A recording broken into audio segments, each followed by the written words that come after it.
नमस्ते छात्रगण, कैसे हैं आप सब। आज हम हिंदी में कक्षा 6 विषय हिंदी इकाई 6 सुबह की समझ प्राप्त करने जा रहे हैं। यह कहानी हमें एक बढ़िया सीख दे के जाती है। वैसे तो हर एक कहानी हमें सीख देती है, वैसे ही यहाँ पे सुबह कहानी एक सीख दे के जाती है कि जीवन में चाहे जितने भी बाधा आए, जितनी भी परेशानियाँ आए, लेकिन हमारे इरादे में कोई भी कमी नहीं होनी चाहिए। हमें हर एक परिस्थिति में जिंदा दिली से परिश्रम से जीना चाहिए। यहाँ पे एक लड़की की कहानी दी गई है जिसका नाम है रेशमा। जो एक लड़की, एक विकलांग लड़की है जिसको एक पोलियो हुआ है, जिसके कारण उसके घुटने के नीचे का हिस्सा वो बेजान हो गया है, काम नहीं कर रहा है। आपको लग रहा होगा कि मैम ये पोलियो क्या है। तो जैसे हम आजकल एक वायरस से जूझ रहे हैं जिसका नाम है कोरोना वायरस, वैसे ही एक वायरस है जिसे हम कहते हैं पोलियो। पोलियो एक ऐसा वायरस है कि जिसके कारण रीढ़ की हड्डी वह कमज़ोर हो जाती है या फिर मस्तिष्क में कुछ नुकसान होता है, जिसके कारण कोई भी व्यक्ति है वह क्या होता है तो कि उसे लकवा हो जाता है। जिसके अंग है वो कार्य करने बंद हो जाते हैं और उसकी कार्य करने की क्षमता वह कम हो जाती है, इसलिए इसे कहते हैं पोलियो। आज के ज़माने में बहुत कम लोगों को पोलियो हो रहा है, लेकिन पहले के ज़माने में आज से करीबन 60 या 70 साल पहले हम देखिए तो पोलियो एक आम बीमारी हो गई थी। अमेरिका के एक वैज्ञानिक ने इसका रसीकरण शोधा और जिसके कारण आज हम इससे मुक्त हो पाए हैं। आज से करीबन 30 या 40 साल पहले भारत में पोलियो होना एक आम बात थी, लेकिन सरकार के निरंतर परिश्रम से और लोगों की सूझबूझ और समझ के कारण आज हम पोलियो को नाबूद कर पाए हैं। देखा जाए तो 27 मार्च 2014 में WHO ने यह एक बात बताई कि भारत में अब पोलियो मुक्त हो गया है। हाँ, करीब गुजरात और पंजाब के कुछ हिस्सों में पोलियो पाया गया है, लेकिन आज हम पोलियो से मुक्त हो गए हैं। आप लोगों ने पोलियो की शायद एक विज्ञापन देखा होगा जिसमें अमिताभ बच्चन 2 बूंद जिंदगी की वह विज्ञापन कर रहे हैं, जिसमें वह लोगों को जागरूक कर रहे हैं, जिसके कारण आज हम पोलियो से मुक्त हो पाए हैं। यहाँ पे एक विकलांग ऐसी ही पोलियोग्रस्त लड़की जिसका नाम है रेशमा, इसकी कहानी दी गई है। उसका अंग, उसके पैरों के नीचे यानी कि घुटनों के नीचे का अंग है वो बेजान हो गया है, लेकिन वो बेजान होने के कारण वह अपनी क्षमताओं को नहीं भूलती है। वह अपनी सूझबूझ के कारण, अपनी जिंदा दिली के कारण, अपने परिश्रम के कारण वह बहुत ही सुंदर जीवन व्यतीत करती है और वह अपने भाई की जान बचाती है। यहाँ एक सुंदर कहानी यहाँ पे दी गई है।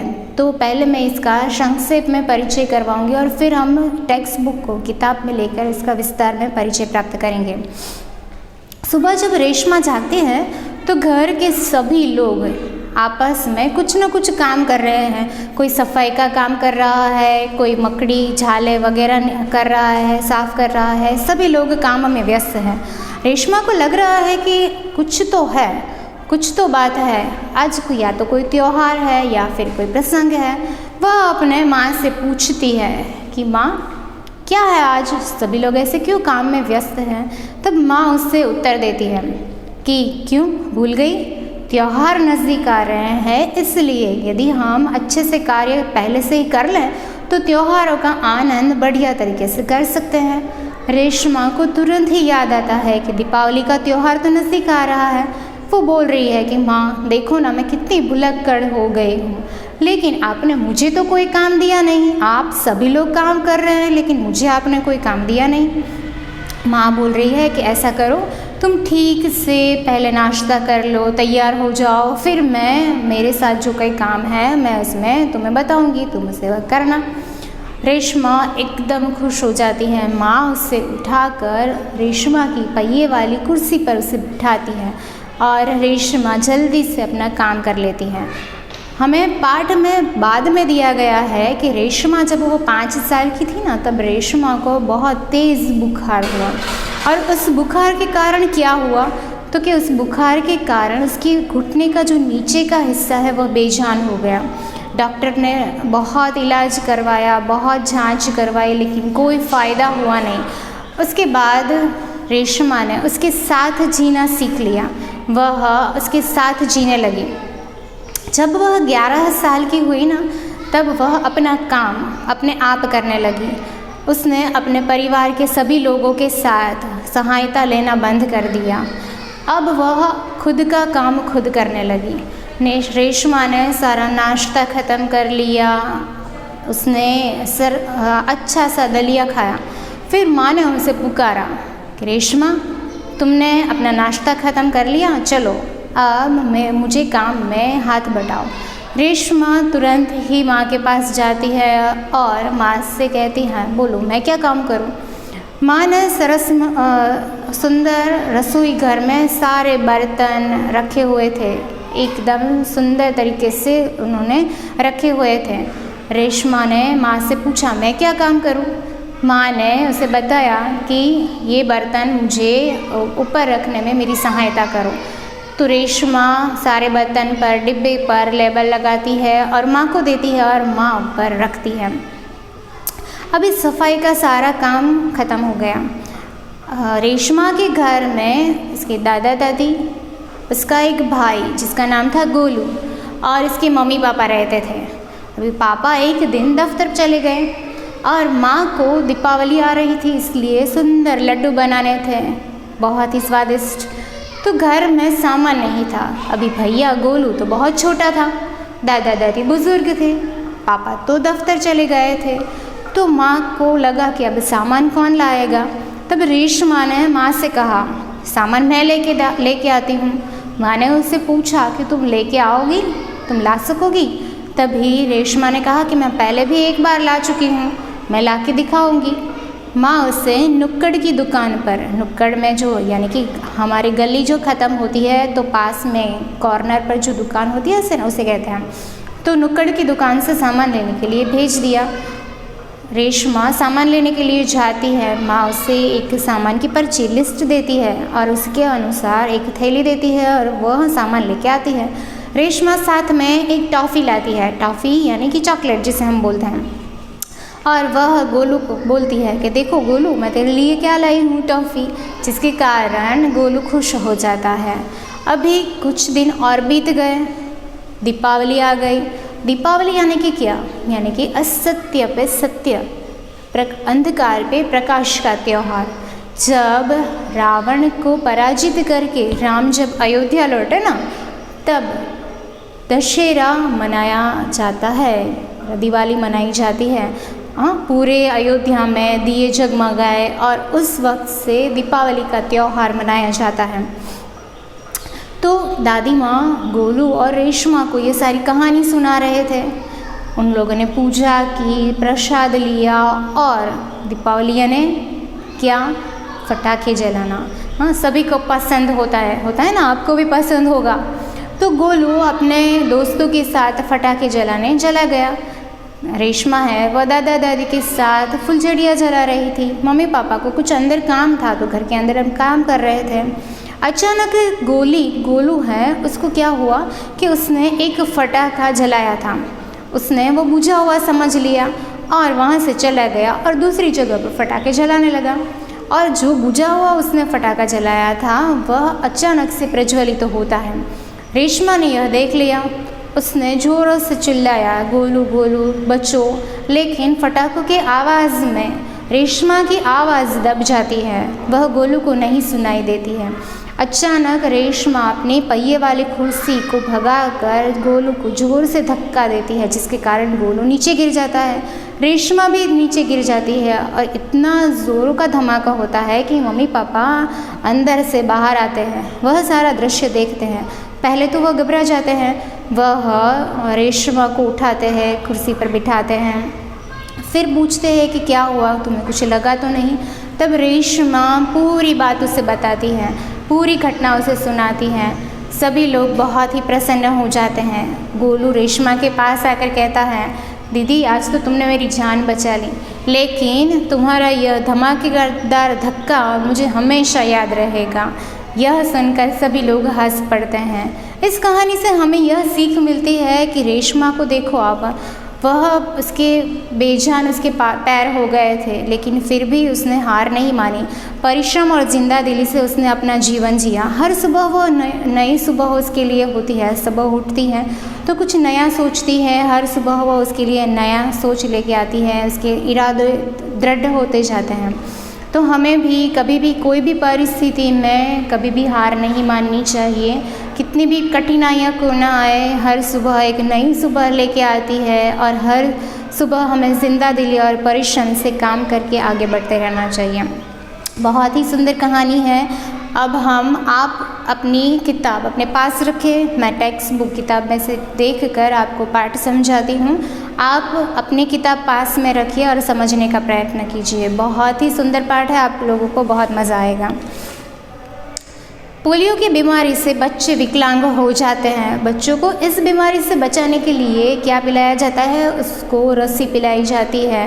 हाँ, टीका जिसे हम बोलते हैं, वो टीका पिलाया जाता है 2 बूंद जिंदगी की। ओके, इस सच्ची घटना से पोलियो से विकलांग एक रेशमा की कहानी हमें दी गई है, जो एक साहस को लेकर आती है। उनको शारीरिक कमी है, लेकिन शारीरिक कमी होने के बावजूद भी इसकी इरादों में कोई भी कमी नहीं आती है। वह परिश्रम और जिंदा दिली से अपना काम वो करती जाती हैं। सुबह सुबह रेशमा ने देखा कि घर के सभी लोग सफाई के काम में व्यस्त हैं। कोई सामान झाड़ रहा है तो कोई मकड़ी के झाले उतार रहा है। रेशमा ने सोचा कि ज़रूर आज तो कोई बात है, आज कुछ खास है। सफाई कर रहा है, मकड़ी की जाले उतार रहा है, कुछ तो है, त्योहार है या कुछ प्रसंग है। माँ, आज कोई खास बात है? सब इतनी सुबह उठकर घर की सफाई में क्यों जुड़े हुए हैं? रेशमा ने उत्सुकता से पूछा। हाँ बिटिया रानी, त्योहार के दिन है ना, भूल गई क्या? पहले ही साफ सफाई हो जाए तो अच्छी तरह त्योहारों का आनंद ले पाएंगे। माँ ने प्यार से रेशमा के गाल को सहलाते हुए कहा। क्यों भूल गई? त्योहार के दिन है, इसलिए पहले से यदि साफ सफाई हो जाए तो क्या होता, त्योहारों का आनंद हम ठीक तरीके से उठा पाएंगे। इसलिए क्यों तुम भूल गई? तभी रेशमा को अचानक सी याद आता है कि हाँ, ये तो दीपावली का त्यौहार आ रहा है। ओह, मैं तो एकदम भुलक्कड़ हो गई हूँ। पर माँ, आपने मुझे तो कोई काम दिया ही नहीं, मैं क्या करूँ? बताओ माँ। सभी कुछ ना कुछ कर रहे थे, लेकिन रेशमा को तो किसी ने कोई काम नहीं सौंपा था। तो फिर वो बोल रही है कि मैं क्या करूँ, मुझे भी कुछ काम दो। अच्छा चलो, पहले नहा धोकर तैयार हो जाओ, फिर बताऊँगी। बहुत से काम हैं, मैं भी आपकी मदद करना चाहती हूँ। हाँ, बहुत सारे काम हैं, बहुत सारा काम तुझे देना है। मैं खुद तुम्हारी मदद लेना चाहती हूँ और तुम्हारे काम में तुम्हारी सहायता करना चाहती हूँ। पहले तुम नहा धोकर तैयार हो जाओ। रेशमा ने रुआ से स्वर में कहा। मदद तो मैं ज़रूर लूँगी। मैंने तुम्हारे लिए कुछ काम सोच के रखा है। नहा धोकर काम कर लो, फिर बताती हूँ। कहते कहते माँ ने रेशमा की उसको पहिए वाली जो कुर्सी है उस पर बिठाती है। रेशमा ने अपने पहिए वाली कुर्सी है उसे धीरे धीरे धकेला और अपने दैनिक जो कई कार्य है वो कर लिए। हाँ, माँ ने भी कहा कि पहले तुम ऐसा करो कि अपना कार्य है ना वो कर लो, दैनिक कार्य, फिर मैं बताती हूँ क्या करना है। रेशमा जब 5 साल की थी, देखो अभी यह किस्सा शुरू होता है कि उसको पोलियो कैसे लागू हुआ। तो कि रेशमा जब 5 साल की थी ना, तो उसे बहुत ज़ोरों से तेज़ी से बुखार आया, जिसके कारण क्या हुआ तो कि पैरों के नीचे का हिस्सा है वह काम करना बंद हो गया। नीचे का हिस्सा काम करना बंद हो गया। बहुत इलाज करवाया रेशमा का, लेकिन कोई फ़ायदा नहीं हुआ। वह नीचे का हिस्सा बेजान हो गया, उसे पोलियो हो गया था। रेशमा लेकिन बहुत ही हिम्मत वाली लड़की थी। उसने क्या किया तो कि वह पहले उसने दूसरों की सहायता लेकर वह अपना काम करती थी, लेकिन बाद में उसने क्या किया तो कि बाद में उसने अपना काम स्वयं करना शुरू किया। शुरू में दिक्कत होती थी, लेकिन बाद में उन्होंने अपना काम स्वयं करना सीख लिया। वह अपने परिवार पर अपने काम के लिए निर्भर नहीं रहना चाहती थी। परिवार के सभी सदस्यों, कौन कौन सदस्य थे वह दिया गया है। पिताजी थे, उसकी माँ थी, गोलू, दादा और दादी जी।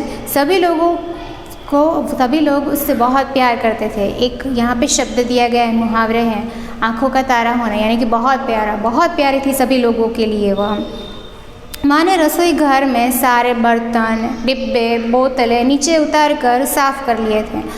उन्होंने रेशमा को आवाज़ लगाई, रेशु, अगर तुमने नाश्ता कर लिया है तो काम में मेरा हाथ बढ़ाओ। हाँ, कि अभी तुमने नाश्ता वास्ता तुम्हारा दैनिक कार्य है वो ख़त्म कर लिया है तो अभी मुझे काम में मेरी सहायता करो। हाँ माँ, मैंने नाश्ता कर लिया है। दूध का मावे वाला दलिया बहुत अच्छा बना है। हाँ, સરસ सुंदर मजानो नाश्तो કરી લીધો तो दलिया एवो शब्द वपरायो छे। हाँ, दलिए को हम क्या बोलते हैं हिंदी में दलिया बोलते हैं। वैसे गुजराती में क्या कहते हैं पता है आपको? थूली। हाँ, दूध वाली, बराबर। तो कि मैंने सुंदर दलिया आपने बनाया था मावे वाला, वो मैंने खाया, बहुत ही अच्छा था। माँ, मैं हाथ धोकर आती हूँ। रेशमा ने अपनी कुर्सी को धकेला और रसोई घर में पहुँची। रेशमा माँ को बर्तन, डिब्बों पर लेबल लगा लगा कर पकड़ाती गई और माँ से व्यवस्थित ढंग से सजाती गई। रसोई घर फिर से चमचमा उठा। क्या सहायता की उसने लेबल लगाया। माँ ने साफ करके तो रखा था, रेशमा ने लेबल लगाया और माँ को देती गई। माँ वहाँ पे सजाती गई और एकदम रसोई घर चमचमाने लगा। पिताजी दफ्तर चले गए थे। माँ को लड्डू बनाने थे। अब दीपावली आती है जब हम तब क्या कहते हैं, मिठाइयाँ खाते हैं, बहुत मज़ा आता है। दीपावली यानी कि रोशनी का, मिठाइयों का, नए कपड़े पहनने, पटाखे जलाने, यह सब होता है। हाँ, तो माँ को लड्डू बनाने थे। पिताजी तो दफ्तर चले गए थे। भाई गोलू छोटा था और दादा दादी बुज़ुर्ग थे। फिर माँ को परेशानी हो गई कि अभी करें तो क्या करें। गोलू बहुत छोटा था, दादा दादी बुज़ुर्ग थे, सामान लेने कौन जाए। माँ परेशान हो गई। रेशमा ने कहा, सामान मैं लेके आऊँगी, बस आप मुझे सामान की एक लिस्ट और एक थैला दे दीजिए। तुम ले आओगी अकेली? माँ ने पूछा। हाँ माँ, एक बार पहले भी तो लाई थी। रेशमा की आवाज़ में दृढ़ता थी। पहले भी एक बार लेके आई हूँ, इसलिए आप मुझे सिर्फ सामान की एक लिस्ट दे दीजिए, एक थैला दे दीजिए। पहले लेके आई थी वैसे ही अब भी लेके आऊँगी, अकेले लेके आऊँगी, कोई दिक्कत नहीं होगी। तो ठीक है, तुम ही ले आओ, लेकिन ध्यान से जाना, सारा सामान वह नुक्कड़ वाली दुकान से मिल जाएगा। गली की कॉर्नर पे वहाँ पे एक दुकान है, वहाँ से सब तुम्हें मिल जाएगा, लेकिन ध्यान से जाना। थोड़ी देर बाद रेशमा सारा सामान लेकर लौटी। उसने गोलू को आवाज़ दी, गोलू ये लो, तुम्हारे लिए टॉफ़ी लाई हूँ। टॉफ़ी यानी कि चॉकलेट। बच्चों को चॉकलेट बहुत पसंद होती है ना, छोटे बच्चों को। तो रेशमा जब सामान लेने के लिए गई थी तो गोलू के लिए चॉकलेट लेके आई। उसने आवाज़ लगाई कि मैं तुम्हारे लिए ऐसी टॉफ़ी लेके आई हूँ। गोलू टॉफ़ी पाकर तो खुशी से उछलने लगा। कुछ ही दिन बीत गए। एक दिन शाम को रेशमा का घर दियों से झिलमिला उठा। प्रकाश से सारा घर जगमगाने लगा। पूरा मोहल्ला जगमगा रहा था। तो रोशनी ही रोशनी दिखाई दे रही थी। क्या ज़मीन और क्या आसमान, सभी जगह रोशनी ही रोशनी थी। दादी जी ने बताया कि दीपावली कैसा त्यौहार है।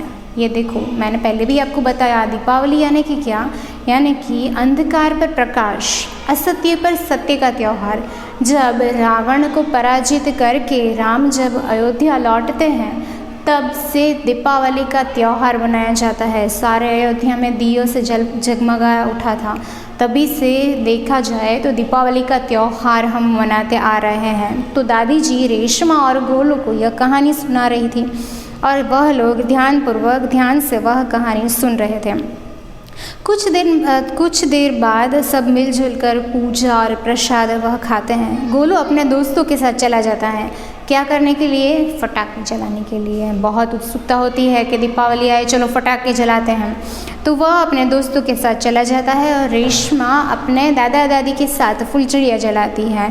इतने में रेशमा ने क्या देखा कि जिस पटाखे को गोलू ने वह बुझा हुआ समझ लिया था और उसे छोड़ दिया था, वैसे ही हाँ उसी पटाखे से चिंगारी निकलती है। वह प्रज्वलित होता है, फिर से चिंगारी निकलने लगती है।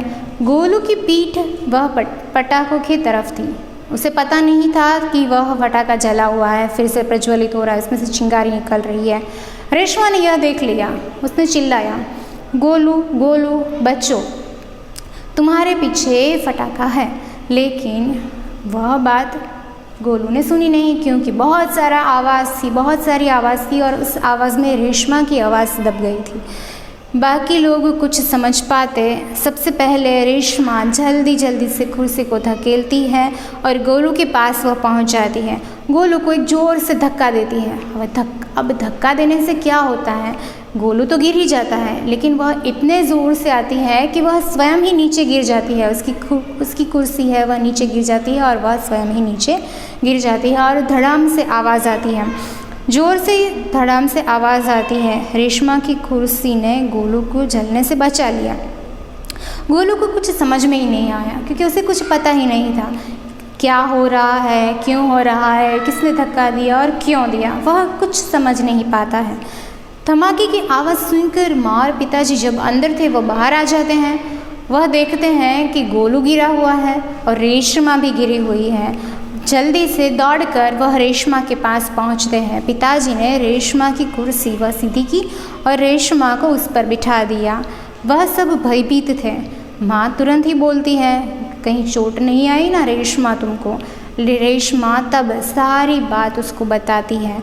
रेशमा ने सारी बात बताई तब सभी लोग बहुत ही खुश हो गए और खुश होकर उन्होंने रेशमा की पीठ थपथपाई। गोलू अब उसके पास जाता है। देखो यहाँ पे हंसी मजाक भी हो रहा है, हास्य भी हो रहा है। गोलू है वो छोटा है, वह दीदी के पास जाकर उससे बोलता है कि दीदी आज तो तुमने मेरी जान बचाई। आपका यह धमाकेदार धक्का मुझे हमेशा याद रहेगा। इसकी यह बात सुनकर सभी लोग हंस पड़ते हैं। देखो अभी लास्ट की जो 3-4 लाइन है ना, वो बहुत ही सुंदर है कि रेशमा शारीरिक रूप से कमज़ोर है, लेकिन वह अपने इरादे में बिल्कुल कमज़ोर नहीं है। वह अपना इरादा बिल्कुल नहीं खोती है। वह जिंदा दिली और परिश्रम से अपना जीवन जीती है। उसने किसी के सहारे जीने की आदत नहीं रखी है। वह स्वयं अपने आप से जीती है। वह हर सुबह उठती है और सुबह होते ही वह नई उत्साह, नए जोश के साथ वह जीती है। वह हर सुबह अपने काम में एक नए इरादे के साथ वह जुट जाती है। आप लोगों को यह कहानी ठीक से आप पढ़ेंगे, समझेंगे तो बहुत ही अच्छी लगेगी। उसके प्रश्नों के उत्तर भी मैं PDF आपको भेज दूंगी स्वापोथी की। आप उसमें लिख लेना और ध्यानपूर्वक इस पाठ को दोबारा सुनना। मैंने यहाँ पे आपको 2 बार कहानी सुनाई है, एक बार इसके संक्षेप में और एक बार टेक्स्ट बुक को लेकर। आपको यह कहानी वैसे ही 2-3 बार पढ़नी है। यदि आप 2-3 बार पढ़ लेंगे तो आपको पहला तो आपको पढ़ने में बहुत ही मज़ा आएगा, कहानी सुनने में और पढ़ने में। और दूसरी बात कि आपको अभी नेक्स्ट टेस्ट आने वाली है, उसमें 1 से 6 पाठ आपको पूछे जाएंगे। तो यहाँ तक का कोर्स है, तो इसमें से ज़्यादातर प्रश्न आपको पूछे जाएंगे। इसलिए स्वापोथी की मैं PDF आपको भेज दूंगी। आपको उसमें से स्वापोथी में लिखना है और इसके उत्तर ठीक से आपको कंठस्थ करने हैं, ठीक से आपको याद रखने हैं और समझने का प्रयत्न करना है। आशा रखती हूँ कि यह कहानी आपने ठीक से आपको समझ में आ गई होंगी। Thank you so much.